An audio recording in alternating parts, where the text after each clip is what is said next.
بسم اللہ الرحمن الرحیم۔ حضرت عبداللہ بن سرجس رضی اللہ تعالی عنہ سے روایت ہے کہ اللہ کے نبی صلی اللہ علیہ وسلم نے فرمایا، تم میں سے کوئی سوراخ میں ہرگز پیشاب نہ کرے۔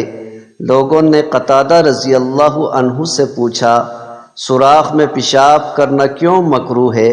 تو انہوں نے کہا جاتا ہے کہ یہ جنوں کی رہائش گاہیں ہیں۔ حضرت ابو سعید خدری رضی اللہ تعالی عنہ کہتے ہیں کہ میں نے رسول اللہ صلی اللہ علیہ وسلم کو سنا، آپ صلی اللہ علیہ وسلم نے فرمایا، تم میں سے کوئی جب بری بات دیکھے تو چاہیے کہ اسے اپنے ہاتھ کے ذریعے دور کر دے، اگر اس کی طاقت نہ ہو تو اپنی زبان سے، اور اگر اس کی طاقت نہ ہو تو اپنے دل کے ذریعے اس کو دور کر دے۔ یہ ایمان کا سب سے کمتر درجہ ہے۔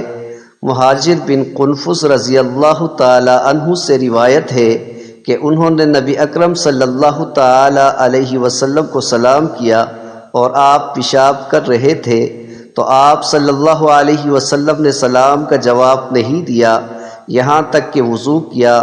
پھر جب آپ نے وضو کر لیا تو ان کے سلام کا جواب دے دیا۔ حضرت انس بن مالک رضی اللہ تعالی عنہ کہتے ہیں کہ رسول اللہ صلی اللہ علیہ وسلم نے مونچھ کترنے، ناخون تراشنے، زیر ناف کے بال صاف کرنے اور بغل کے بال اکھاڑنے کی مدت ہمارے لیے مقرر فرما دی ہے کہ ان چیزوں کو 40 دن سے زیادہ نہ چھوڑے رکھیں۔ راوی نے دوسری بار 40 یومن کے بجائے 40 لیلتن کے الفاظ کی روایت کی ہے۔